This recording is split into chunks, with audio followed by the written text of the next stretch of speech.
Boa noite a todos, sejam todos bem-vindos para mais essa noite de estudos. E como sempre, para iniciarmos, vamos fazer a nossa prece. Rogando a Jesus o amparo a todos nós que estamos aqui hoje, com sede de alimento para a alma.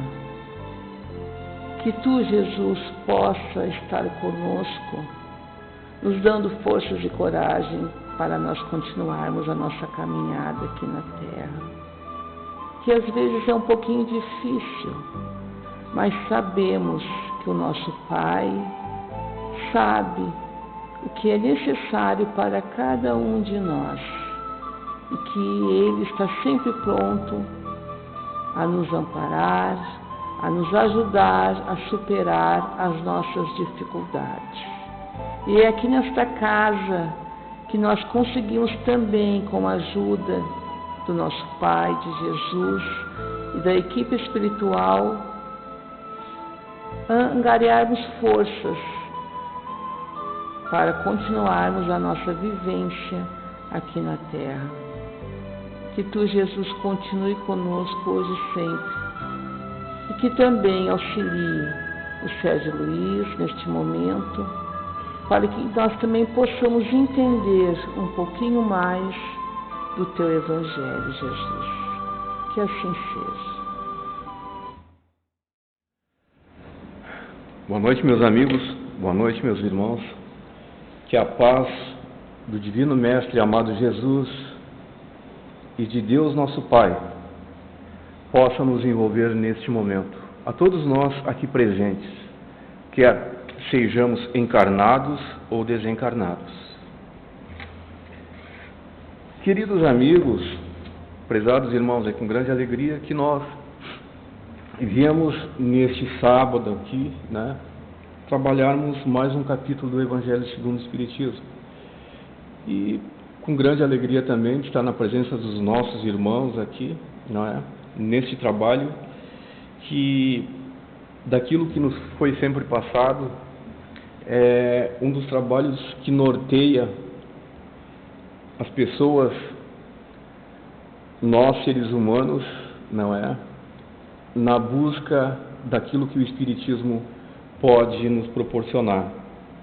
E é um primeiro chamamento, uma primeira porta de socorro, inclusive, aquelas pessoas que buscam o socorro, a orientação dentro da casa espírita.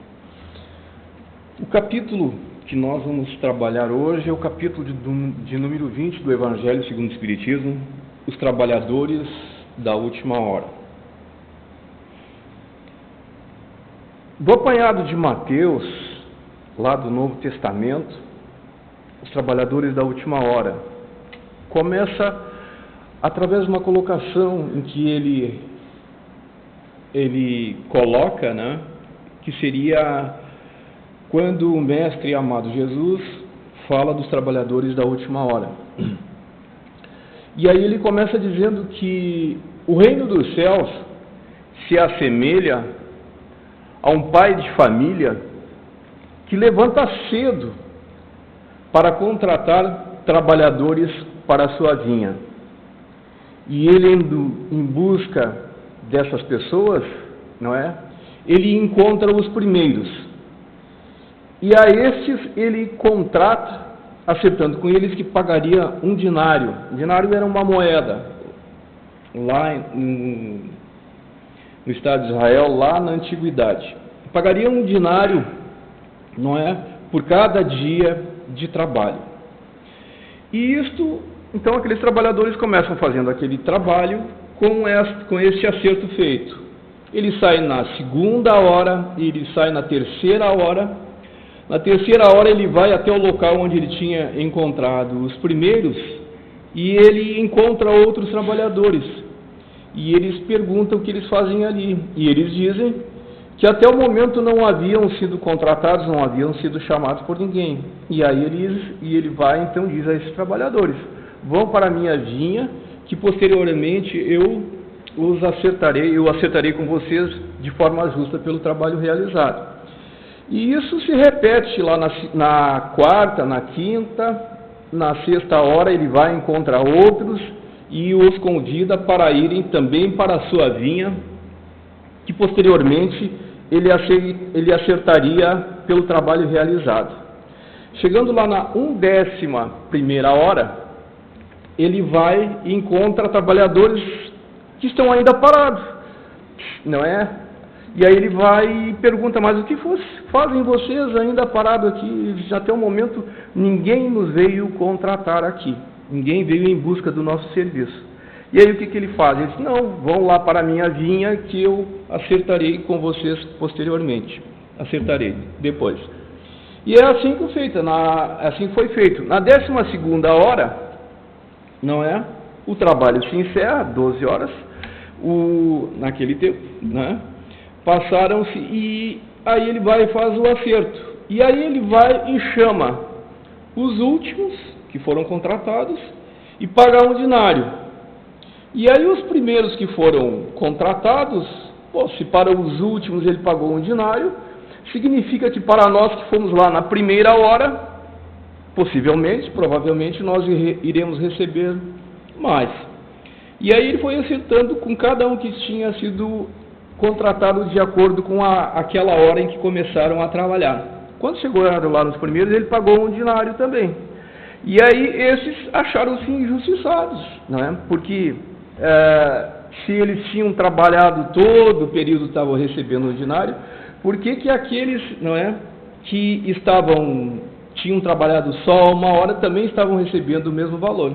E aí ele vai e diz que, na verdade, quem faz o julgamento do que deveria ser pago a cada um era ele, que era proprietário da vinha. E aí ele vai e diz, né, os últimos serão os primeiros e os primeiros serão os últimos, não é? Porque muitos os chamados, pouco os escolhidos.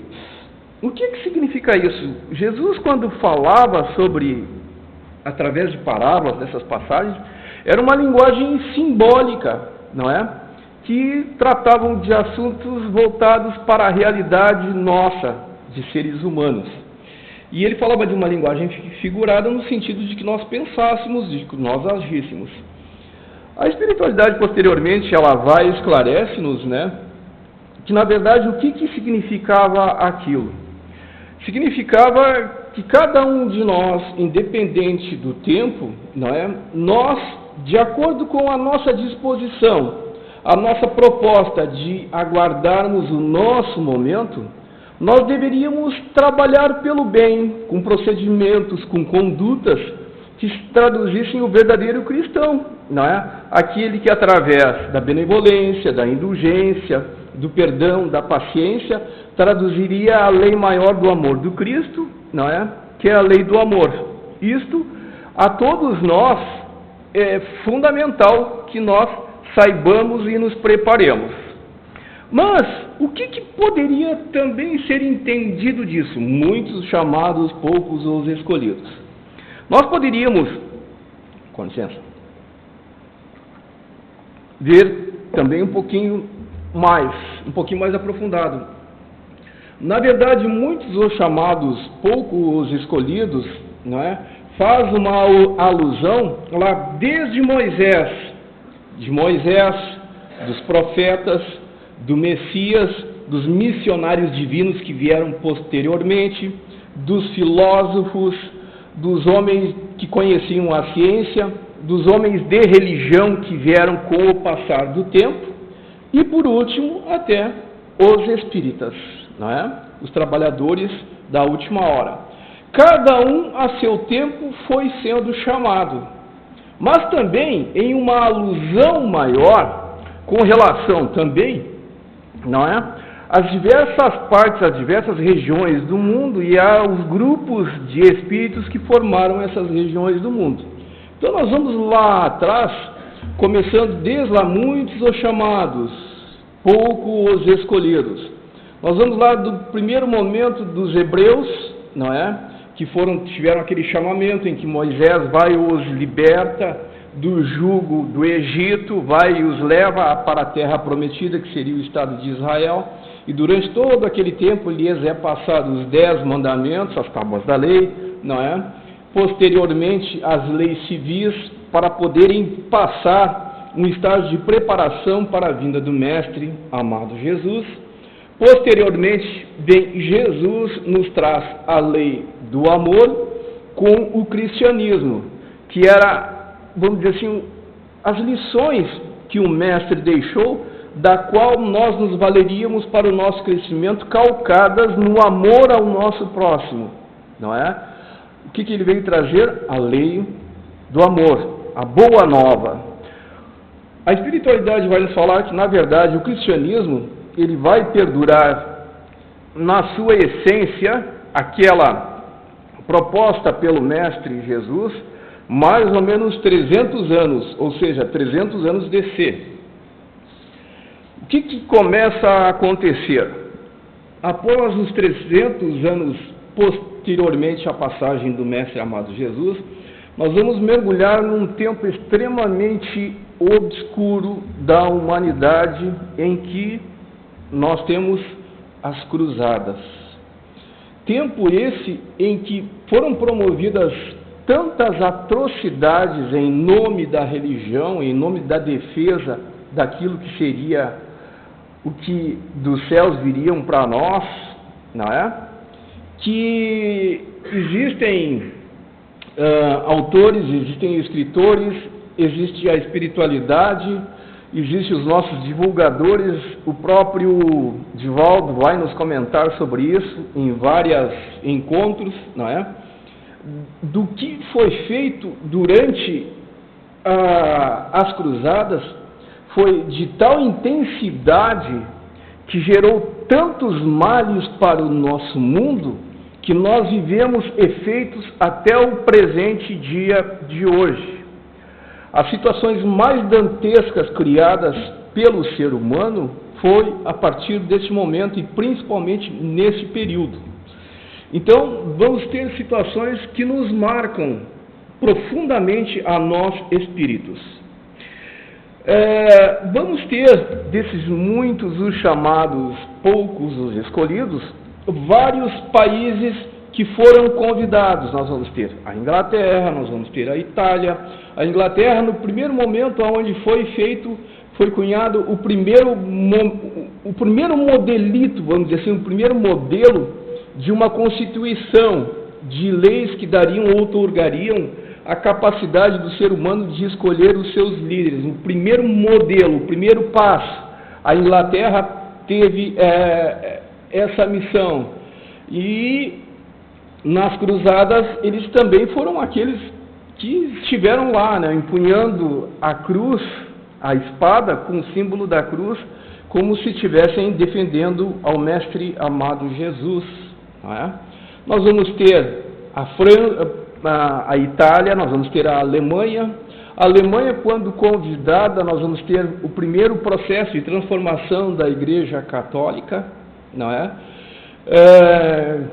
Quando a Igreja sofreu a reforma e a partir dali surgiu Lutero, enfim, antes dele o anglicanismo, todas aquelas passagens que a gente vê lá em história, que fazem parte da nossa história de seres humanos, não é? Nós vamos ter a Itália posteriormente com o papado, nós vamos ter a Espanha com todas as investidas que ocorreram no colonialismo, não é? Vindo para a América do Sul, fazendo, enfim, verdadeiras guerras gigantescas também na Europa.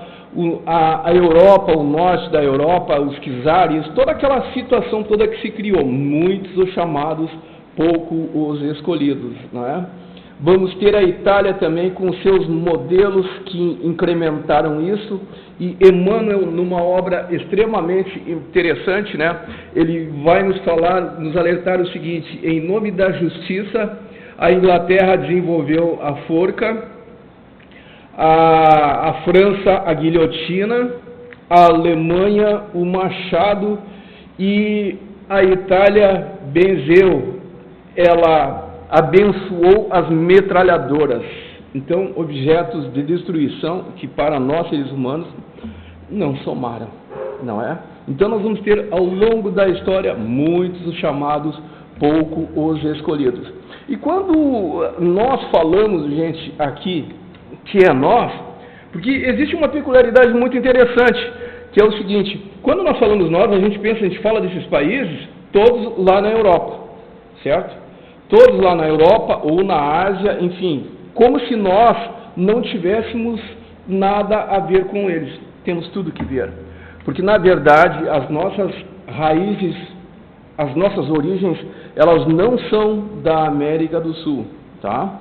Os espíritos nos colocam que originários tão somente da América do Sul são os silvícolas. A todos os outros demais, as nossas origens remontam a outros quadrantes do nosso planeta, que não é a América do Sul. Então, em algum momento, em algum instante, lá na linha do tempo, voltando para trás, no passado, nós estivemos lá, nós colocamos o nosso pezinho lá, nós fizemos parte dessa história assim. Então, muitos os chamados, poucos os escolhidos, nós estamos fazendo parte disso. Mas, não é? Então, vários de nós, ou várias nações, fizeram parte desse conjunto, desse mecanismo, daquilo que o Cristo falava, muitos os chamados, pouco os escolhidos. Para o Brasil, para a América do Sul, existe uma missão. E como existe, não é? Não é por nada que o Brasil tem o formato, o desenho que ele o tem. Não é por nada que o Rio Grande do Sul tem o formato do desenho que o tem, não é? Por exemplo, os primeiros passos da evangelização nasceram aqui no Rio Grande do Sul, com o Francisco Spinelli, lá na década de 40, não é? E soubessem os senhores o grau de importância que tem para nós, seres humanos, o processo de evangelização, ele é tudo. Porque o nosso processo de efetivação, quando nós nascemos, quando nós reencarnamos, ele se efetiva aos 7 anos, a espiritualidade diz. E é durante esse período, até os 7 anos, que o nosso vocabulário, ele ganha dimensões, ele fica maior. Mas que vocabulário é esse? Que entendimento é esse? Que conceitos são esses? É o discernimento, é o entendimento entre o certo e o errado. É o dizer sim ou dizer não para cometimento de processos que são passos do erro e que constituirão sofrimento para nós. Então, até os 7 anos, a nossa mente está mais ou menos livre, pronta para receber novos conceitos que irão se integrar a nós, seres espirituais, que vieram da espiritualidade, e esses conceitos são aqueles que, quando nós passarmos pela nossa adolescência, não é? E que, vamos dizer assim, os mecanismos outros começarão a pulsar em nós, no nosso organismo, nós teremos condições de dizer sim ou não para os convites, os quais poderemos segui-los ou negá-los no acerto ou no erro. Mas isso a gente fala um pouquinho mais adiante, eu tenho que me cuidar do tempo, né? Muitos os chamados, pouco os escolhidos.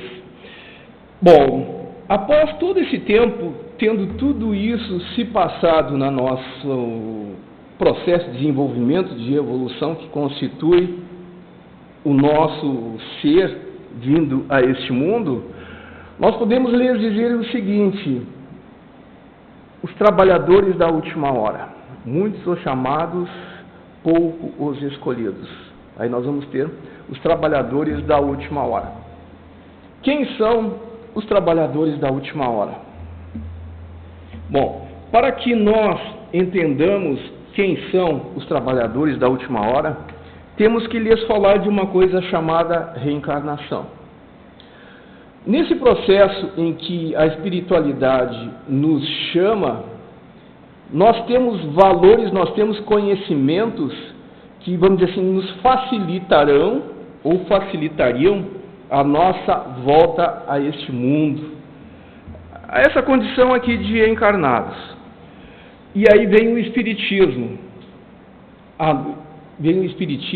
né, do qual nós estamos inseridos, nós estamos mergulhados, que nos foi feito o convite para que deles nós participássemos. Ele é a terceira revelação. Mas o que vem o Espiritismo? O Espiritismo, daí ele vem inventar coisas novas. A grande maioria das pessoas acham que o Espiritismo vem inventar coisas novas. E aí as pessoas pensam que, por ser Espiritismo, quando se fala de reencarnação, que o Espiritismo foi quem inventou a reencarnação. O que é a reencarnação? É o processo pelo qual o espírito, vindo da espiritualidade, ele veste um corpo físico. Esse corpo físico ele é gerado durante a concepção, ou seja, a união do espermatozoide com um óvulo. Esse corpo começa a desenvolver, nesse exato momento o espírito passa a integrar esse corpo, certo? Mas esse viajante do tempo, que é o espírito e que somos nós, ele já teve um passado e ele tem histórias, e como tem. Nesse processo que constitui a reencarnação, durante este momento, nessa reentrância, nesse processo de volta, ele esquece, por uma questão da justiça divina de Deus, ele esquece. Até porque nós não teríamos condições de nos depararmos com a verdadeira realidade de quem nós somos, o que nós fizemos e o que as pessoas com as quais nós estamos relacionados, papai, mamãe, os filhos, amigos, irmãos, representam realmente em nossas vidas e o que nós representamos para eles. Então, por isso que nós não lembramos. Temporariamente é como uma borracha passada, não é? Embora nós tenhamos tendências, nós temos predileções, gostos, facilidades. E existe uma coisa, inclusive, não é, que é, antes de nós assumirmos esse corpo, é feito um verdadeiro processo, um plano com o qual nós irá definir quais serão os procedimentos que nós teremos quando reencarnados, não é? Então, por exemplo, se uma pessoa diz assim, e eu particularmente acho um dos maiores erros quando alguém diz assim, o fulano não aprende isso ou aquilo. Agora eu até nem vejo o pessoal dizer, mas porque ele é burro. Não, não é isso. Tem mecanismos de aprendizagem, de manifestação de tendências nossas, que nós por merecimento pedimos e que na presente encarnação eles estão temporariamente desligados. Então não significa que o fato de eu ter dificuldade nisso ou nessa ou naquela atividade é porque eu não tenho a capacidade, muito antes pelo contrário, pode ser até o inverso. Eu tenho uma capacidade tão grande que em outras encarnações isso foi objeto, foi uma porta de acesso para a minha própria falência como ser humano. E eu reconhecendo que inúmeras vezes eu vim com esses mecanismos, eu peço, eu suplico que nessa encarnação eu não venha mais, ou que pelo menos temporariamente eles estejam desativados. Eu, por exemplo, eu sei que na uma das encarnações eu fui um boêmio, uma criatura, assim eu não estou falando de ninguém, de mim, eu fui extremamente desclassificado como pessoa. Eu não respeitava ninguém, eu era músico. Hoje eu não sei nem segurar um violão, e por mais que eu tenha, não adianta. Nota musical, para mim é uma coisa complicada, eu não sei, entendeu? Mas também sei que por merecimento, temporariamente, esse mecanismo foi desativado, porque ele não era de útil em nada para mim na presente encarnação. Como os senhores também terão habilidades que no presente momento, em face ao que conquistaram, os senhores pediram, não, eu não quero e nem posso agora. Então, a reencarnação é um mecanismo que o Espiritismo vem nos mostrar que, embora não seja, vamos dizer assim, ele detentor desse mecanismo do Espiritismo de ser um inventor, não. A reencarnação, ela existe desde o passado. Desde as sociedades mais antigas do nosso planeta já sabiam disso. Não é invenção do Espiritismo, assim como o mecanismo da mediunidade. Nada. Quando nós falávamos alguns minutos atrás que até os 7 anos nós estamos desligados e que daqui a pouco são ativados esses mecanismos, o que significa? Quando nós entramos na adolescência, existe uma glândula chamada glândula pineal, que o pessoal fala que simplesmente está tão somente associado só à sexualidade, ao desenvolvimento, mas não é tão somente isso. Esse mecanismo ele é ativado e nós começamos a emitir um sinal próprio, assim como é a impressão digital que sinaliza e que individualiza cada um. Não existe outro ser igual a eu ou cada um dos senhores de forma individual que emita o mesmo pulso, o mesmo sinal no universo. Isso os identifica. E qual é o grande problema nisso? O grande problema é o seguinte, que se cria. Assim como nós somos seres eternos que não morremos jamais, não é exclusividade nossa. Aqueles os quais nós prejudicamos e fizemos maldade e destruímos também têm a mesma capacidade.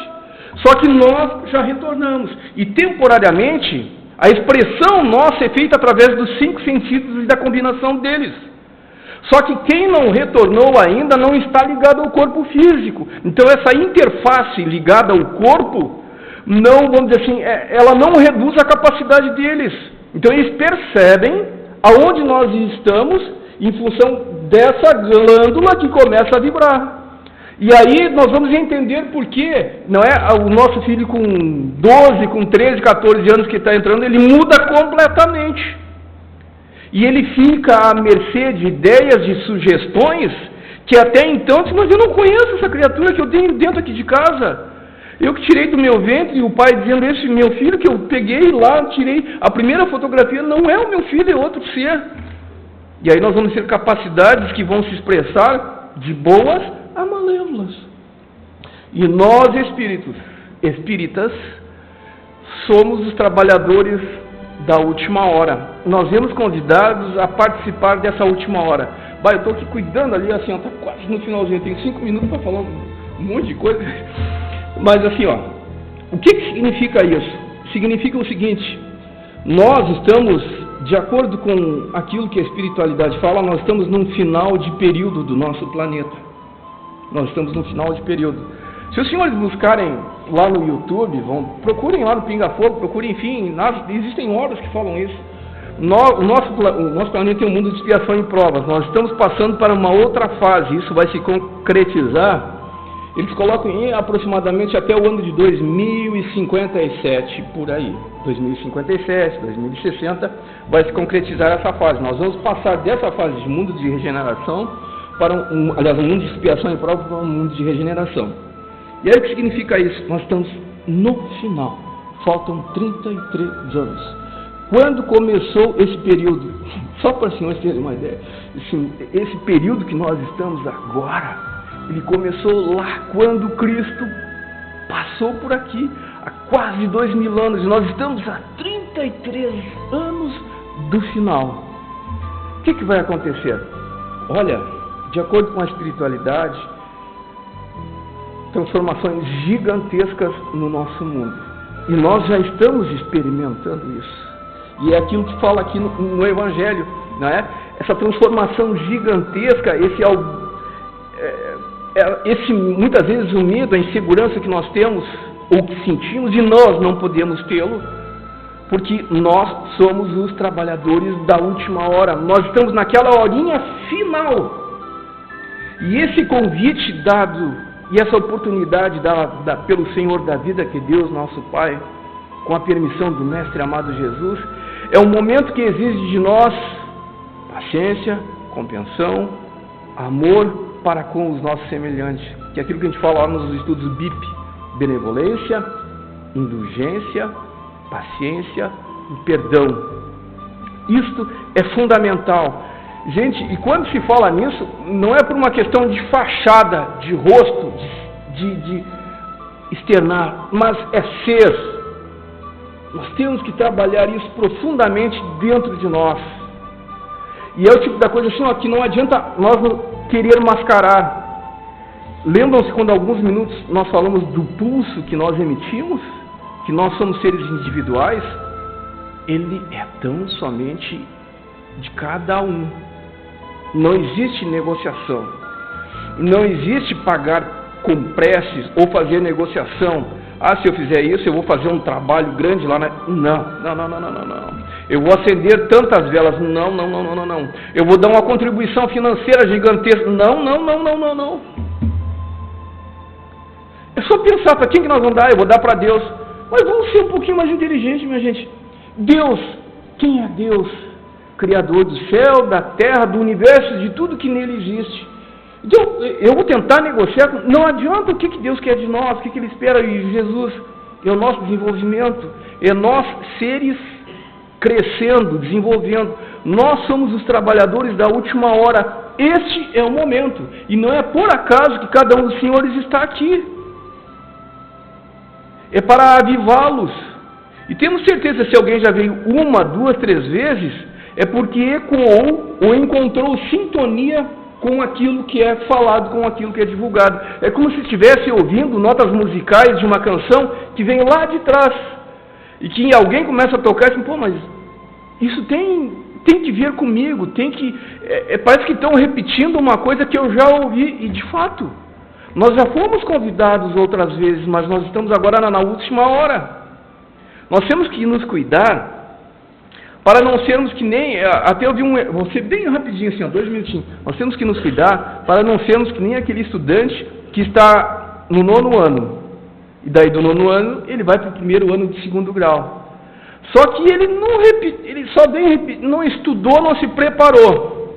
Aí toda a turma vai e passa para o 1º ano de 2º grau. E ele vai e roda. Aí daqui a pouco, você já está acostumado, eu venho de novo. Eu vou me matricular de novo no 9º ano.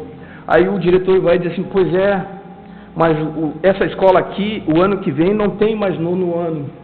Tá, mas daí onde é que eu vou? Não, você vai para o 9º ano, mas não mais nessa escola. Você vai para outra escola. Aí são os mundos primitivos, os mundos lá de trás. Aí a gente vai ter que começar tudo de novo. Já aconteceu isso no nosso mundo? Já. Com outras sociedades? Sim, com outras sociedades. Da onde é que os senhores acham que vieram os espíritos que funcionaram como verdadeiros catalisadores, promotores do desenvolvimento da raça humana lá do Egito Antigo, dos Sumérios, dos Aztecas, enfim, de todas essas sociedades antigas que conheciam a engenharia, que conheciam a medicina, que conheciam tudo e que nos deixa de boca aberta? Na verdade, eram espíritos também desenvolvidos que rodaram, não conseguiram ficar mais no seu mundo e vieram para cá, para o nosso mundo. E experienciando, vivendo as dificuldades da ausência dos seus entes queridos, as dificuldades de serem muitas vezes interpretados como loucos, para cá vieram para nos auxiliar. E processo semelhante nós estamos muito perto de viver. Depende de cada um de nós. E é o tipo da coisa, meus amigos. Todos são livres aqui, acreditem ou não. Se quiserem acreditar, tranquilo. Se não quiserem acreditar, também tranquilo. Beleza. Tá? Nós estamos inventando alguma coisa? Não, nós não estamos inventando. O nosso objetivo, a nossa finalidade é socorrer e orientar. É essa a finalidade do Espiritismo. Tá? Chegamos ao nosso tempo. Que a paz do Mestre amado Jesus estejam com nós hoje e sempre, e que assim seja.